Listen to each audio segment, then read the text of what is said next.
खबरें जो आपको सीधे जोड़ती हैं हमसे, जिनका आपकी जिंदगी पर होता है सीधा असर। खबरों की वही तस्वीर, बिना बदले बिना डरे, जज्बा सच का लिए, सच दिखाते हैं। हादसे को राजनीति का रंग देना उचित नहीं। शेखावत 15 अगस्त पर सड़क हादसे में जान गंवाने वाले छात्र लोकेंद्र के घर जाकर केंद्रीय मंत्री ने दी सांत्वना।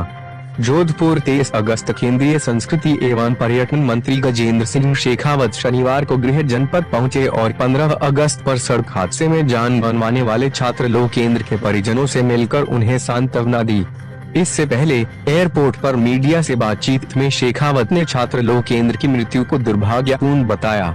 इस हादसे के बाद पूर्व मुख्यमंत्री अशोक गहलोत के चार्टर विमान लेकर जोधपुर आने के सवाल पर केंद्रीय मंत्री ने कहा कि मुझे लगता है कि ऐसी किसी घटना को राजनीति का रंग देना और लाश पर राजनीति करने की आवश्यकता नहीं थी, लेकिन फिर भी किया गया। उनकी संवेदनशीलता और राजनीतिक संवेदनशीलता को सभी जानते हैं। केंद्रीय मंत्री शेखावत ने कहा कि परिवार में एक क्षति हुई, हम सब लोग उसके लिए पूरी तरह से परिवार के साथ हैं। हमारी संवेदनाएं परिवार के साथ हैं। ऐसी घटनाओं की पुनरावृत्ति नहीं हो, इसके लिए जितनी जिम्मेदारी सरकार की है, उससे ज्यादा जिम्मेदारी परिवारों की भी है। हम सभी पेरेंट्स हैं। हमें ध्यान रखना होगा कि हमारे परिवार के बच्चे किस तरह से सड़क पर सुरक्षा को लेकर आचरण और व्यवहार करते हैं। हम सभी को निश्चित तौर पर अपने परिवारों में आने वाली पीढ़ी को इसके लिए जागृत करने की आवश्यकता है। वंदे भारत से बढ़ेगी कनेक्टिविटी। मीडिया के वंदे भारत ट्रेन शुरू होने से जुड़े सवाल पर शेखावत ने कहा कि वंदे भारत की डिमांड केवल जोधपुर दिल्ली के लिए नहीं, जोधपुर जयपुर के लिए भी थी। मैं धन्यवाद करना चाहता हूं प्रधानमंत्री जी और रेल मंत्री जी का, जिन्होंने मेरे आग्रह और जोधपुर वासियों की इस पुकार को स्वीकार किया। जोधपुर के सभी जनप्रतिनिधि इस बात की अपेक्षा करते थे कि जोधपुर जयपुर के बीच में यह कनेक्टिविटी बढ़े। जोधपुर दिल्ली के बीच में दिन के समय में कोई ऐसी खास ट्रेन हो। उन्होंने कहा कि रेलवे ट्रैक का विद्युतीकरण पूरा होने के बाद और अधिक गति के साथ में हमारी कनेक्टिविटी इम्प्रूव हुई है। नई एयरपोर्ट टर्मिनल बिल्डिंग जल्द शुरू होगी। एयरपोर्ट टर्मिनल से जुड़े सवाल पर शेखावत ने कहा कि एयरपोर्ट की बिल्डिंग का काम लगभग पूरा हो चुका है। मुझे पूरा भरोसा है कि एयरपोर्ट भी इसी साल नए कलेवर और नई टर्मिनल बिल्डिंग के साथ में शुरू हो जाएगा। उसके बाद जोधपुर की न केवल एयर कनेक्टिविटी इम्प्रूव होगी, बल्कि दिल्ली, मुंबई के साथ अन्य शहरों के लिए फ्लाइट्स भी बढ़ेंगी। जोधपुर एलिवेटेड रोड पर उन्होंने कहा कि एलिवेटेड रोड का टेंडर फाइनल स्टेज पर है। टेंडर प्रकाशित हो चुका है। उसका कुछ कोरिजेंडम आया था, उसके कारण से डेट एक्सटेंड हुई है। मुझे लगता है इस महीने उसकी डेट पूरी हो जाएगी।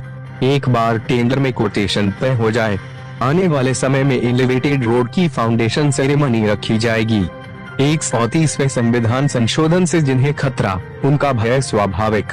संविधान के 130वें संशोधन पर केंद्रीय मंत्री ने कहा कि अभी इसे ज्वाइंट पार्लियामेंट्री कमेटी को भेजा गया है, ताकि अगले संसद सत्र के समय रिपोर्ट सदन के पटल पर रखी जा सके और इसे पारित किया जा सके। भारतीय जनता पार्टी और प्रधानमंत्री जी का हमेशा यह संकल्प रहा है कि राजनीतिक क्षेत्र, संस्थाओं और गवर्नेंस में अधिक शुचिता आनी चाहिए। मैं यह मानता हूं कि निश्चित रूप से इसके चलते राजनीतिक क्षेत्र में भी शुचिता का स्तर और ऊंचा होगा। विपक्ष के विरोध पर उन्होंने कहा कि इससे जिन लोगों को खतरा है, उन लोगों को चिंता और भय होना स्वाभाविक है। मुझे लगता है कि आज इस परिपक्व होते इस लोकतंत्र में ये आवश्यक है। राधाकृष्णन जी की विजय निश्चित। उपराष्ट्रपति चुनाव में दक्षिण बनाम दक्षिण के मुद्दे पर शेखावत ने कहा कि देश को पहले भी कांग्रेस पार्टी ने बहुत कमजोर किया है। इसको क्षेत्रवाद से देखने के बजाय इसको विचार के साथ देखना चाहिए, व्यक्ति के रूप में देखना चाहिए। सीपी राधाकृष्णन साहब ने जिंदगी भर आइडियोलॉजी के साथ में खड़े रहकर राष्ट्र सेवा का काम किया। एनडीए समर्पित उम्मीदवार होने के नाते उनकी विजयश्री उतनी ही सुनिश्चित है, जितनी कल सुबह पूर्व से सूर्योदय होना। राजनाथ जी से मिलेगी नई ऊर्जा। रक्षा मंत्री राजनाथ सिंह के जोधपुर दौरे पर उन्होंने कहा कि हम सब लोग उनका स्वागत करने के लिए आतुर हैं। राजनाथ सिंह जी का ऑपरेशन सिंदूर के बाद मारवाड़ की धरती पर आगमन हम सभी को नई ऊर्जा प्रदान करेगा। जोधपुर से आशीष पुरोहित। आतुर है और निश्चित रूप से हम सब लोगों के लिए गर्व का विषय है, सम्मान का विषय है। मैंने राजनाथ सिंह जी का जोधपुर में आगमन और सिंदूर के बाद में इस पश्चिमी राजस्थान की धरती पर, इस सीमावर्ती धरती पर आगमन हम सब के लिए एक नई ऊर्जा और एक नया स्पंदन लेकर के आया। सर 130वां संशोधन जो किया गया है संविधान में संशोधन जो किया गया 130 अभी संविधान संशोधन के लिए प्रस्ताव लोकसभा और राज्यसभा में प्रस्तुत किया गया है। आप सबकी जानकारी में है कि इस विषय पर गंभीरता के साथ में चर्चा हो, विस्तार से चर्चा हो और बाद चर्चा के ऐसे महत्वपूर्ण विषय पर निर्णय लिया जा सके, इसको लेकर के इसे जॉइंट पार्लियामेंट्री कमेटी जिसमें 21 सदस्य लोकसभा से और 10 सदस्य राज्यसभा से होंगे उसको भेजा गया है और ये तय किया गया है कि अगले संसद के सत्र के समय दूसरे सप्ताह से पहले इसकी रिपोर्ट प्रकाशित हो जाए, इसकी रिपोर्ट सदन के पटल पर रख दी जाए ताकि अगले सत्र में इसे पारित किया जा सके। भारतीय जनता पार्टी का और माननीय प्रधानमंत्री जी का हमेशा ये संकल्प रहा है कि राजनीति में, राजनीतिक संस्थाओं में और गवर्नेंस में और अधिक शुचिता आनी चाहिए और मैं ये मानता हूँ कि निश्चित रूप से इसके चलते हुए राजनीतिक क्षेत्र में भी शुचिता जो है उसका स्तर और ऊंचा बढ़े। लेकिन विपक्ष तो हमलावर है सर, विपक्ष कह रहा है कि इस तरह जिन लोगों को खतरा है मुझे लगता है और जिन लोगों ने ऐसे काम किए हैं उन लोगों को चिंता और भय होना स्वाभाविक है और मुझे लगता है कि आज इस परिपक्व होते हुए लोकतंत्र में वो आवश्यक भी है। उपराष्ट्रपति चुनाव को लेकर के क्या दक्षिण बनाम दक्षिण चल रहा है, ठीक है। मैं न तो इसकी ये क्षेत्र के बाद में बांट करके देश को पहले भी कांग्रेस पार्टी ने और बहुत कमज़ोर किया है।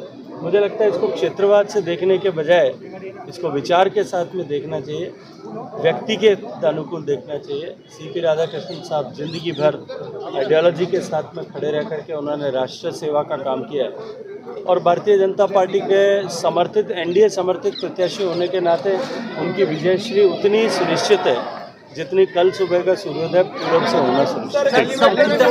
स्टेज पर टेंडर है, टेंडर प्रकाशित हो चुका है, उसको कुछ करेंडम आया था वो उसके कारण से उसकी डेट एक्सटेंड हुई है। मुझे लगता है इस महीने में उसकी डेट जो है वो पूरी हो जाएगी। एक बार टेंडर में कंसेशनर तय हो जाए उसी के साथ में आने वाले समय में जो है इस एलिवेटेड रोड का फाउंडेशन लेइंग सेरेमनी होगी। सर पूर्व मुख्यमंत्री अशोक गहलोत ने हमला भी बोला है सर, दुर्भाग्यपूर्ण है और मुझे लगता है कि ऐसी किसी घटना को राजनीति का रंग देना और लाश पर राजनीति करने की आवश्यकता नहीं थी, लेकिन फिर भी किया गया। परिवार में क्षति हुई, हम सब लोग उसके लिए पूरी तरह से इनके साथ हैं और हमारी संवेदनाएं परिवार के साथ हैं। ऐसी घटनाओं की पुनरावृत्ति न हो, उसमें जितनी जिम्मेदारी सरकार की है उससे ज़्यादा जिम्मेदारी परिवारों की।